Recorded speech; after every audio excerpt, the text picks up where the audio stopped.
Hello everyone. Hope you are all doing good. இன்னைக்கு reading therapy சேனல்ல நம்ம என்ன டாபிக் பார்க்க போறோம்னா sentence formation using although. Although அப்படின்ற ஒரு கன்ஜங்ஷனை வச்சு நம்ம எப்படி ஒரு சென்டென்ஸ் ஃபார்ம் பண்ணலாம் அப்படின்றத இந்த வீடியோல பார்க்கலாம். ஆல்தோ ஆல்தோன்றது ஒரு கன்ஜங்ஷன், ஒரு இணைப்பு சொல் அல்லது இடைச்சொல் அப்படின்னு சொல்லலாம். A word used to connect clauses or sentences. இதோட மீனிங் என்னன்னு பார்த்தீங்கன்னா இங்கிலீஷ்ல அண்ட் எட், இருப்பினும், இருந்த போதிலும், எனினும் இப்படின்ற மாதிரி தமிழ்ல அர்த்தம் வரும். இப்போ அண்டர்ஸ்டாண்டிங் த யூசேஜ் ஆஃப் ஆல்தோல இந்த தமிழ் சென்டென்ஸை நம்ம ஒரு எக்ஸாம்பிளுக்கு எடுத்துப்போம். பலத்த மழை பெய்த போதிலும் சுத்தமான காற்று தேவைப்பட்டதால் அவள் நடைப்பயிற்சிக்கு செல்ல முடிவு செய்தாள். பலத்த மழை பெய்த போதிலும் சுத்தமான காற்று தேவைப்பட்டதால் அவள் நடைப்பயிற்சிக்கு செல்ல முடிவு செய்தாள். இதுல பாத்தீங்கன்னா மொத்தம் 3 சென்டென்சஸ் இருக்கும். பலத்த மழை பெய்த போதிலும் ஒரு சென்டென்ஸ், சுத்தமான காற்று தேவைப்பட்டதால் ஒரு சென்டென்ஸ், அவள் நடைப்பயிற்சிக்கு செல்ல முடிவு செய்தாள் 3 சென்டென்ஸ். இதோட இங்கிலீஷ் டிரான்ஸ்லேஷன் குயிக்கா பார்த்துருவோம். Although it was raining heavily, she decided to go for a walk because she needed some fresh air. நான் முன்னாடியே சொன்ன மாதிரி இது 3 சென்டென்ஸா நம்ம பிரிச்சுக்கிறோம். Although it was raining heavily, பலத்த மழை பெய்து கொண்டிருந்த போதிலும், she decided to go for a walk, அவள் நடைப்பயிற்சிக்கு செல்ல முடிவு செய்தாள், because she needed some fresh air. இதோட தமிழ் டிரான்ஸ்லேஷன் இதுதான்.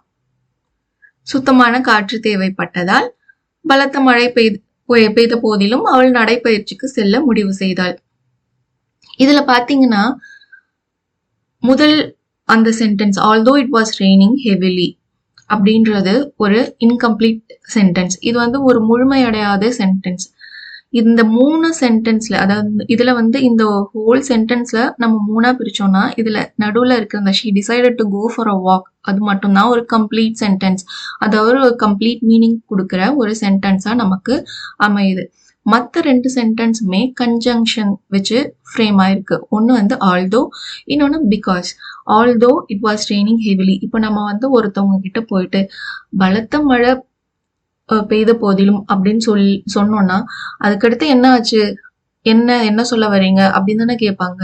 So it is an incomplete sentence. Because she needed some fresh air, அதுவும் ஒரு இன்கம்ப்ளீட் சென்டென்ஸ் தான். அது ஒரு ஏதோ சொல்ல எதற்கான இந்த காரணத்தை நீங்க சொல்றீங்க, என்ன நடந்தது அப்படின்றது ஒரு கேள்விக்குறியா இந்த சென்டென்ஸ் மட்டும் நீங்க சொன்னீங்கன்னா அமையும். ஸோ இதுல 2 இன்கம்ப்ளீட் சென்டென்ஸ் இருக்கு. இதுல ரொம்பவே ஒரு இன்கம்ப்ளீட்டான சென்டென்ஸ், ரொம்பவே டிபெண்டான ஒரு சென்டென்ஸ் என்னன்னு பாத்தீங்கன்னா although it was raining heavily தான். அதனால இதை சபார்டினேட் கிளாஸ்ன்னு சொல்லுவோம், டிபெண்டன்ட் கிளாஸ் கூட சொல்லலாம். இதுல இந்த மொத்தம் 3 சென்டென்ஸ்லயே இந்த she decided to go for a walkன்றது தான் கம்ப்ளீட் சென்டென்ஸ், இண்டிபெண்டன்ட் சென்டென்ஸ் சொல்ல முடியும். இப்போ பாத்தீங்கன்னா இந்த although it was raining heavily, she decided to go for a walk அப்படின்ற இந்த 2 சென்டென்ஸும் சேர்ந்தது சபார்டினேட் பிளஸ் மெயின் கிளாஸ், இது ரெண்டும் சேர்ந்து ஒரு சென்டென்ஸ், ஒரு கம்ப்ளீட் சென்டென்ஸை உருவாக்குது. இந்த because she needed some fresh air அப்படின்றது ரீசன் கிளாஸா அமைதுங்க. நீங்க ஆல்தோ வச்சு ஒரு சென்டென்ஸை ஃபார்ம் பண்ண விரும்புறீங்கன்னா இந்த ரீசன் கிளாஸ்ன்றது ஒரு ஆப்ஷனல் தான். நீங்க இந்த ஆல்தோ எதுக்கு யூஸ் ஆகுது அப்படின்னு பார்த்தீங்கன்னா, இப்போ இந்த she decided to go for a walk அப்படின்றது ஒரு இன்ஃபர்மேஷனா நீங்க ஒருத்தவங்க கிட்ட சொல்றீங்கன்னா அது ஒரு சிம்பிள் பேசிக் இன்ஃபர்மேஷனா ஒரு சிம்பிள் சென்டென்ஸா அமையும். இதுவே அவ என்ன மாதிரி சூழ்நிலையில போறா அப்படின்றத நீங்க எடுத்து சொல்றதுக்கு, அதாவது இந்த மாதிரி ஒரு சூழ்நிலை இருந்தாலுமே அவ இந்த முடிவு எடுத்தா அப்படின்னு ஒரு கான்ட்ரடிக்ஷன், ஒரு முரண்பாடை நீங்க வெளிப்படுத்துறதுக்காக ஆல்தோன்றத யூஸ் பண்றீங்க. Although it was raining heavily, she decided to go for a walk. இது நீங்க முரண்பாடா வெளிப்படுத்துறதுக்கு ஆல்தோ யூஸ் பண்றீங்க. என்ன காரணத்துக்காக வந்து முடிவெடுத்தா அப்படின்றதுக்கு பிகாஸ் அப்படின்ற ஒரு கன்ஜங்ஷன் இங்க யூஸ் ஆகுது. நீங்க இந்த ரீசன்ட் கிளாஸ் வந்து நீங்க ஆப்ஷனல் தான், நான் முன்னாடியே சொன்ன மாதிரி. Because she needed some fresh air அப்படின்றத வெளிப்படுத்துறதுக்காக, காரணத்தையும் சூழ்நிலையும் நம்ம வெளிப்படுத்துறதுக்காக இங்க 2 கன்ஜங்ஷன் யூஸ் பண்ணியிருக்கோம். பட் ஆல்தோ நீங்க யூஸ் பண்ணீங்கன்னா இந்த ரீசன்ட் கிளாஸ் யூஸ் பண்ணி தான் ஆகணும்னு அவசியம் இல்லை. It's up to you. It's your own decision to convey the reason for the decision she made. Although it was raining she decided to go for a வாக்கோட முடிச்சிட்டாலும் it is a complete sentence. But although it was raining heavily அப்படின்றதோட நீங்கள் முடிச்சிட்டிங்கன்னா it's an incomplete sentence. அது ஒரு subordinate கிளாஸோட முடிஞ்சிடும். இது ஒரு கம்ப்ளீட் சென்டென்ஸாக மாற்றுறதுக்கு நமக்கு ஒரு மெயின் கிளாஸ் தேவைப்படுது. அதுதான் she decided to go for a walk. இந்த சபார்டினேட் ப்ளஸ் மெயின் கிளாஸை நம்ம வந்து ஒரு இந்த சென்டென்ஸ் ஃபார்ம் பண்ணுறதுக்கு ஒரு ஃபர்ஸ்ட் ஸ்டெப்பாக தேவைப்படுது. ரீசன்ட் கிளாஸ் நீங்கள் ஆட் பண்ணுறதுன்னா செகண்டாக ஆட் பண்ணிக்கலாம், இல்லைன்னா விட்டுடலாம். நெக்ஸ்ட் நம்ம என்ன பார்க்க போறோம்னா usage of although in different tenses. அதாவது நமக்கு தெரியும் அடிப்படையில் present, past and future tenses இருக்கு. நிறைய டென்சஸ் இருக்கு. ஃபியூச்சர் கண்டினியூஸ், ப்ரெசன்ட் கண்டினியூஸ், இந்த மாதிரி நிறைய டென்சஸ் இருக்கு. ஸோ 3 டிஃப்ரெண்ட் டென்சஸ் இப்போ பார்ப்போம். Although it rains we go outside. மழை பெய்தாலும் நாங்கள் வெளியே செல்வோம். இது வந்து பார்த்தீங்கன்னா ஒரு ப்ரெசன்ட் டென்ஸில் அமைஞ்ச ஒரு sentence. Although it rains we go outside. இது வந்து ப்ரெசன்ட் டென்ஸ் எப்படி அமையும்னா ஒரு ஜென்ரல் இன்ஃபர்மேஷன், ஒரு ரிப்பிட்டேஷனில் நடக்கிற ஒரு இன்சிடெண்ட், அந்த மாதிரி விஷயத்துக்கு நம்ம ப்ரெசன்ட் டென்ஸ் யூஸ் பண்ணுவோம். மழை பெஞ்சாலும் நாங்கள் வெளியே போவோம் அப்படின்றது ஒரு ஜென்ரலான ஒரு ஸ்டேட்மெண்ட்டாவோ ஒரு ஜெனரிக் ஸ்டேட்மெண்ட்டாவோ இருக்கும் பட்சத்தில் நீங்கள் ப்ரெசன்ட் டென்ஸ் எடுத்துக்கலாம். ஸோ ப்ரெசன்ட் டென்ஸ் சென்டென்ஸ்லேயும் வந்து ஆல்தோ நம்ம யூஸ் பண்ணலான்றதுக்காக இந்த எக்ஸாம்பிள் சொல்லியிருக்கேன். நெக்ஸ்ட்டு நம்ம வந்து பாஸ்ட் டென்ஸ் பார்ப்போம். ஆல்தோ இட் ரெயின்ட், அதே விஷயம்தான், மழை பெஞ்சாலும் நாங்கள் வெளியே செல்வோம் அப்படின்ற விஷயத்தையே நான் பாஸ்ட் டென்ஸில் சொல்ல பார்க்குறேன். Although it rained we went outside. மழை பெய்தும் நாங்கள் வெளியே போனோம். மழை பெஞ்சிருந்தாலும் நாங்கள் வந்து வெளியே போனோம். இது வந்து பாஸ்ட் டென்ஸில் அமைஞ்ச ஒரு சென்டென்ஸ். ஸோ ஆல்தோ யூஸ் பண்ணி நம்ம பாஸ்ட் டென்ஸையும் கவர் பண்ணிக்கலாம். Although it will rain tomorrow we will go outside. இது ஒரு ஃபியூச்சர் டென்ஸ். நாளைக்கு மழை பெஞ்சாலுமே நாங்கள் வெளியே போவோம். நாளை மழை பெய்தாலும் நாங்கள் வெளியே செல்வோம். இது ஃபியூச்சர் டென்ஸ். இந்த இது வந்து நான் எது கொடுத்துருக்கேன்னா நீங்கள் ஆல்தோ வச்சு நாட் ஓன்லி சிம்பிள் ஒரு பாஸ்ட் டென்ஸோ ஒரு விதமான டென்ஸை வச்சு தான் சென்டென்ஸ் ஃபார்ம் பண்ணணும்னு இல்லை. நம்ம டிஃப்ரெண்ட் டென்சஸ் யூஸ் பண்ணியும் நம்ம ஆல்தோ யூஸ் பண்ணி ஒரு சென்டென்ஸ் ஃபார்ம் பண்ணலாம். அந்த புரிதலுக்காக தான் இந்த எக்ஸாம்பிள்ஸ் நான் உங்களுக்கு கொடுத்துருக்குறேன். ஃபியூ மோர் எக்ஸாம்பிள்ஸ் பார்ப்போம்.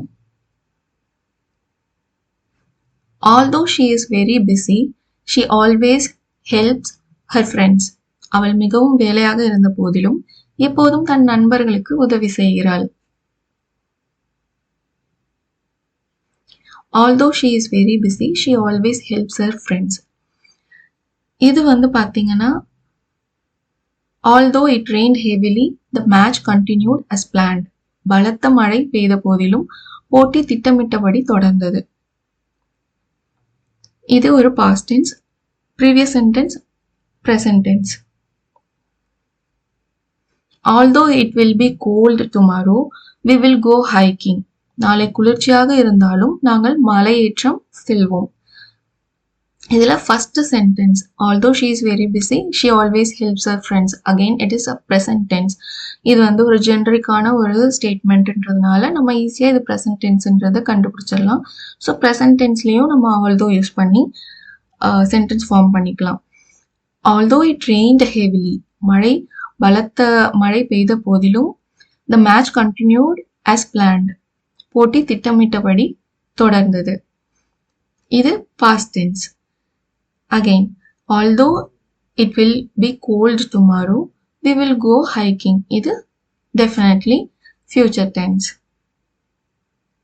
இந்த 3 டென்சஸ் மட்டும்தான் வந்து எக்ஸாம்பிள்ஸா வந்து நான் கொடுத்துருக்கேனா? இல்ல. Although they are working on a difficult project, they are enjoying the process. இது பார்த்தீங்கன்னா present continuous tenseல வரும். இங்க verb வந்து நீங்க செக் பண்ணீங்கன்னா working and enjoying.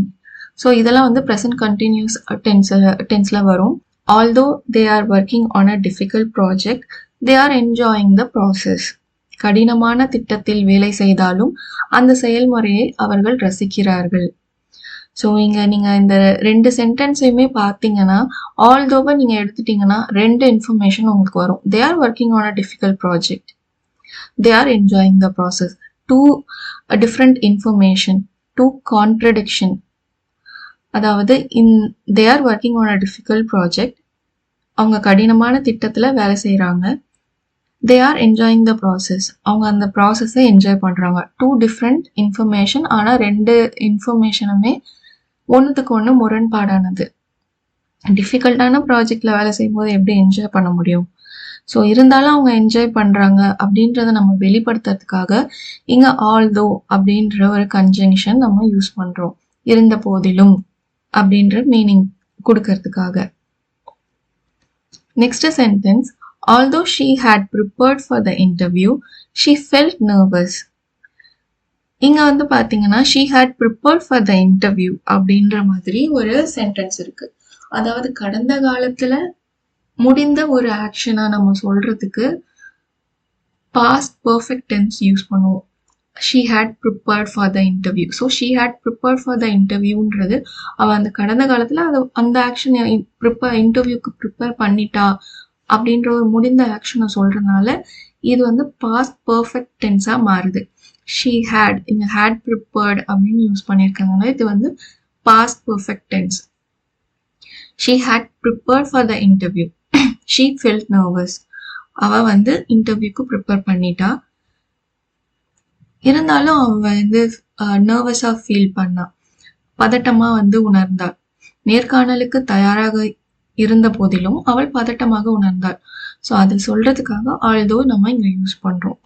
ஸோ இந்த சென்டென்ஸ் பாஸ்ட் பர்ஃபெக்ட் டென்ஸ்ல ஃப்ரேம் ஆயிருக்கு.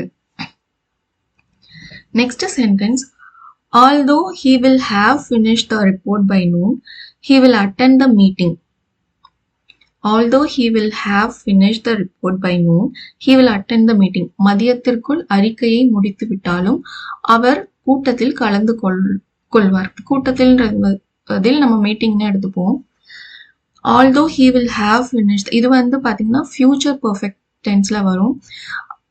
அவர் வந்து மதியானத்துக்குள்ள அந்த ரிப்போர்ட்டை முடிச்சு இருந்தாலுமே ஃபியூச்சர்ல அவர் வந்து ரிப்போர்ட்டை வந்து அவர் வந்து மீட்டிங் வந்து அட்டென்ட் பண்ணுவாரு.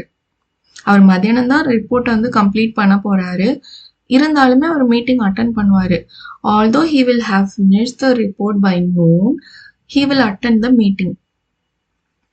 மதியத்திற்குள் அறிக்கையை முடித்து விட்டாலும் அவர் கூட்டத்தில் கலந்து கொள்வார். அவர் அந்த ரிப்போர்ட்டை முடிக்கிறதுக்கு மதியம் ஆனாலும் அவர் வந்து மீட்டிங்கை வந்து அட்டென்ட் பண்ணுவார் அப்படின்ற மீனிங்ல தான் நம்ம இந்த சென்டென்ஸை இது பண்றோம். ஸோ இந்த சென்டென்ஸ் என்ன டென்ஸ்ல ஃபார்ம் ஆயிருக்குன்னா future perfect tense.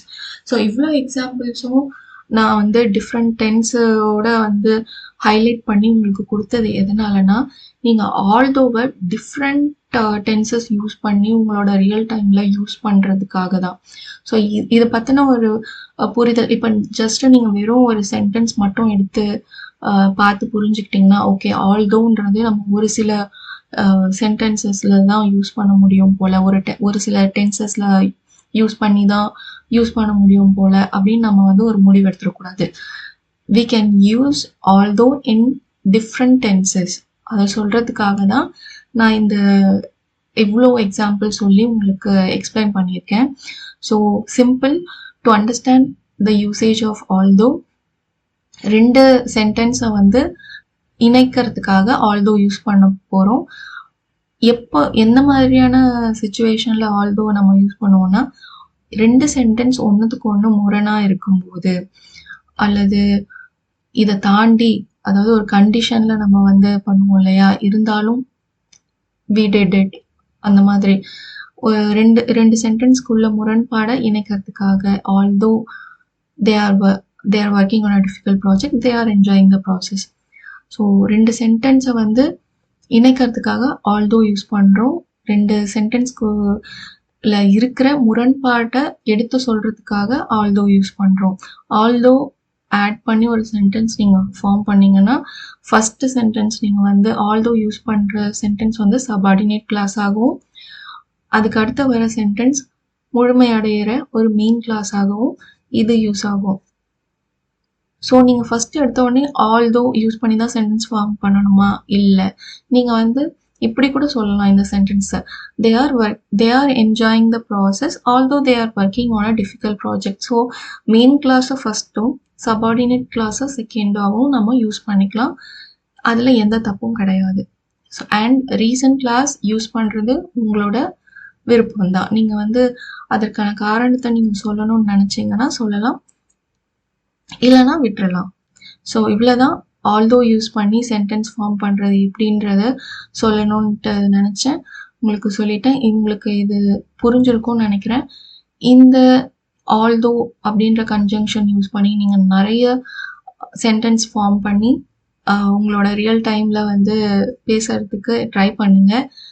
And if possible although use பண்ணி வேறு ஏதாச்சும் எக்ஸாம்பிள் சென்டென்சஸ் உங்களுக்கு இப்போதைக்கு ஞாபகம் வந்ததுன்னா கமெண்ட் செக்ஷனில் நீங்கள் வந்து பதிவிடலாம். அவ்வளோதான் இந்த வீடியோ. நீங்கள் என்ன சப்போர்ட் பண்ணணும்னு நினச்சிங்கன்னா இந்த வீடியோவுக்கு ஒரு லைக் கொடுங்க அண்ட் ஷேர் பண்ணுங்கள் அண்ட் சப்ஸ்கிரைப் பண்ணுங்கள். And thank you so much for வாட்சிங் this video. Keep learning and happy learning.